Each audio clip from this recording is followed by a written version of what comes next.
Hello everyone, मैं हूं अनामिका और मैं आज डिस्कस करूंगी आपसे प्रोजेक्ट द फॉरेस्ट्री के बारे में एंड ऑफ कोर्स लोकेशन के बारे में। और मैं आपको ये भी बताऊंगी कि कैसे ये प्रोजेक्ट और ये लोकेशन आने वाले टाइम में इन्वेस्टमेंट पर्पस से एक प्राइम लोकेशन साबित होगा। सो गाइज, हम चलते हैं अभी यमुना एक्सप्रेस वे, जहां पे मैं बहुत सारी चीजें आपको एक्सप्लेन करने वाली हूँ। Let's go.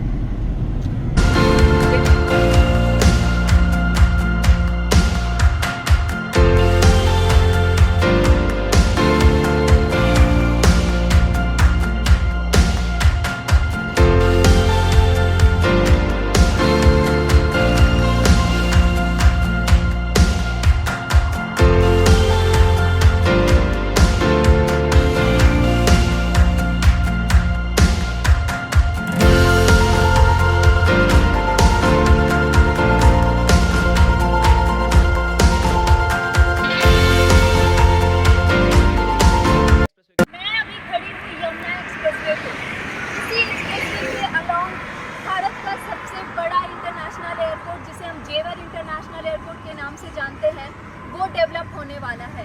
इस एयरपोर्ट के डेवलप होने से ये जो एरिया है पूरा का पूरा बहुत बड़ा इन्वेस्टमेंट और एम्प्लॉयमेंट हब भी बनके तैयार होगा।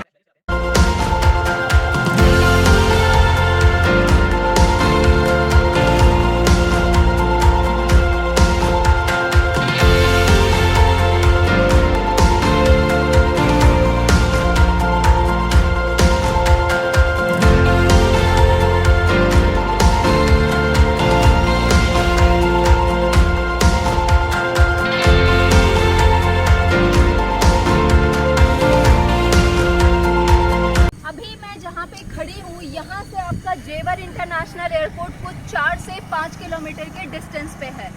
जेवर इंटरनेशनल एयरपोर्ट भारत का सबसे बड़ा इंटरनेशनल एयरपोर्ट बनके तैयार होने वाला है और इसकी डेवलपमेंट से इसके आसपास का जो एरिया है वो एक बहुत बड़े इन्वेस्टमेंट हब और एम्प्लॉयमेंट हब के रूप में आगे तैयार होगा। जहाँ पे मैं अभी खड़ी हूँ इसके आसपास में अगर मैं और डेवलपमेंट आपको बताऊँ तो यमुना अथॉरिटी जो है पूरा का पूरा शहर बसाएगी यमुना सिटी के नाम से। और ये जो आप सेक्टर देख रहे हो, यहाँ पे आपको उत्तर भारत का सबसे बड़ा मेडिकल डिवाइस पार्क बनके तैयार होगा सेक्टर 28 में। और इसके बाद 1000 एकड़ की फिल्म सिटी भी बनके तैयार होने वाली है सेक्टर 21 में। अदर डेवलपमेंट की अगर मैं बात करूँ तो MSME पार्क, टॉय पार्क और बहुत सारी development like logistic hub and all, ये सारे इसी एरिया में डेवलप होके आने वाले समय में तैयार होंगे। इस एयरपोर्ट को बना रहे हैं ज्यूरिख इंटरनेशनल एयरपोर्ट, जिसके एक्सपीरियंस हैं वर्ल्ड्स बेस्ट एयरपोर्ट्स बनाने के। ज्यूरिख के साथ टाटा भी इस एयरपोर्ट पे काम कर रहा है। फेज 1 की कंप्लीशन लगभग 6000 करोड़ में पूरी होगी और पूरे एयरपोर्ट की 4 फेजेस की कुल लागत 30,000 करोड़ है। माननीय नरेंद्र मोदी जी ने फाउंडेशन स्टोन 2021-25 नवंबर को रखा था। फेज 1 की कंप्लीशन के बाद 1.20 करोड़ पैसेंजर्स एनुअली ट्रैवल करेंगे और 4th फेज की कंप्लीशन के बाद लगभग 7 to 8 करोड़ पैसेंजर्स ट्रैवल करेंगे। इस एयरपोर्ट पर बनने जा रहा है इंडिया का पहला एयरक्राफ्ट सर्विस सेंटर और ट्रांजिट हब। एयरपोर्ट के पास ही आ रही है इंडिया की 3rd फिल्म सिटी जो बन रही है 1000 एकड़, जो एयरपोर्ट के साथ ही कंप्लीट हो जाएगी।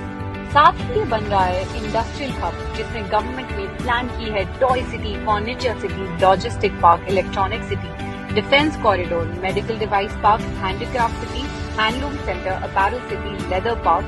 पतंजलि लेकर आ रहा है सबसे बड़ा फूड प्रोसेसिंग यूनिट और आयुर्वेदिक पार्क। यहाँ अब तक 1921 domestic and international companies invest कर चुकी हैं, जैसे Vivo, BMW, Tata, hero, Apple, Microsoft, Amazon and many more. अभी मैं जहाँ पे खड़ी हूँ इसके आगे अगर आप बात करेंगे तो सेक्टर आता है आपका 24 एंड 24A, जहाँ पे वीवो, लावा और पतंजलि अपनी मैन्युफैक्चरिंग प्लांट लेके आने वाली है, जिससे कि एम्प्लॉयमेंट को एक बहुत बड़ी सशक्ति मिलेगी। ये जो सेक्टर आप देख रहे हैं इस साइड में, ये 22F होगा, जहाँ पे आपका ओलंपिक सिटी बनके तैयार होगा, जो कि 1200 एकड़ का एक प्रोजेक्ट होगा। इसी सेक्टर में आपका 13 लार्जेस्ट डिज्नी पार्क भी बनके तैयार होगा, तो इस सेक्टर में आने वाले टाइम में आप बहुत बड़ी डेवलपमेंट विटनेस करेंगे। इसी सेक्टर के जस्ट ऑपोजिट में maximum of 1 kilometre of distance हमारा प्रोजेक्ट बन के तैयार हो रहा है। 16 एकड़ की एक गेटेड टाउनशिप जिसे हम द फॉरेस्टे के नाम से जानते हैं, और ये बिल्कुल एडजेसेंट होगा सेक्टर 23D के। इन्वेस्टमेंट पर्पस से इसके यूएसपीज मैं अभी आपको डिस्कस करने वाली हूँ।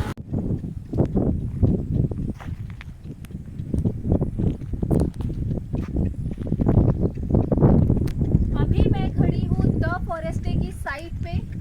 लोकेशन की जो एडवांटेज है वो मैं आपको पहले ही बता चुकी हूँ। अगर मैं इस प्रोजेक्ट की यूएसपीज आपके साथ डिस्कस करूँ तो बहुत सारी यूएसपीज हैं जो इस प्रोजेक्ट को इन्वेस्टमेंट पर्पस से एक बेहतर लैंडमार्क आपके लिए साबित करेगी। सबसे पहला जो यूएसपी इसका मैं डिस्कस करूँगी आपसे वो होगी इसकी लेजिटिमेसी। 100% लेजिटिमेट प्रोजेक्ट है ये आपका द फॉरेस्टे, और जिसमें से कि आपको पोजीशन, रजिस्ट्री और म्यूटेशन इमीडिएट आपको मिलता है। अगर मैं कुछ एमिनिटीज़ की बात करूँ इस प्रोजेक्ट की, तो ये जो साइट होगा आपका, ये आपका मेन एक एंट्रेंस गेट बन के तैयार होगा, और इसके अंदर में आप देख सकते हैं कि बहुत सारी डेवलपमेंट्स गोइंग ऑन है। इस साइड अगर मैं आपको बताऊं तो जस्ट 1 किलोमीटर ऑफ डिस्टेंस पे आपका पेट्रोल पंप भी अवेलेबल है फॉर इन केस। अंदर की साइड अगर मैं आपको ले चलूं तो वो जो आपको कंस्ट्रक्शन दिख रहा है वो हमारा आने वाला क्लब हाउस बन के तैयार होगा, और भी बहुत सारी एमिनिटीज से भरा हुआ होगा ये प्रोजेक्ट। जैसे कि आपको जो मॉडर्न एमिनिटीज में लाइक स्विमिंग पूल आता है, या फिर योगा के लिए, या फिर आपको एक बेहतर जो लाइवलीहुड की चीज़ें होती हैं, वो सारी इस प्रोजेक्ट की 16 एकड़ की गेटेड टाउनशिप में आपको बेहतर मिलेंगी। सो आपका जो इन्वेस्टमेंट पर्पस है या लिविंग पर्पस है, ये दोनों को प्रोजेक्ट ये केटर करेगा। सो अगर आपने इसमें इन्वेस्टमेंट करने का सोचा है कि आपको लोकेशन का भी एडवांटेज मिले और आपको आपके एप्रिसिएशन भी अच्छा मिले, आपको ROI भी अच्छा मिले, तो this project is a good to go project. So आप यहाँ पे इन्वेस्ट कर सकते हो प्लॉट्स में भी, इवन फार्म लैंड्स पे भी। यहाँ पे आपको 100 गज से स्टार्टिंग प्लॉट्स हैं और 1200 गज तक के आपको स्टैंडर्ड फार्म हाउसेस भी यहाँ पे अवेलेबल होंगे। प्राइसिंग की अगर मैं बात करूँ तो लोकेशन से अगर आप इसका कंपैरिजन करेंगे तो बहुत ही अफोर्डेबल है ये। 16 लाख से स्टार्ट होकर 2 CR तक आपका यहाँ पे इन्वेस्टमेंट आप कर सकते हो। 100 स्क्वायर यार्ड से लेके 1200 स्क्वायर यार्ड तक आप यहाँ पे इन्वेस्टमेंट कर सकते हो। प्राइसिंग काफी अफोर्डेबल है, so do look for it and stay tuned for more updates.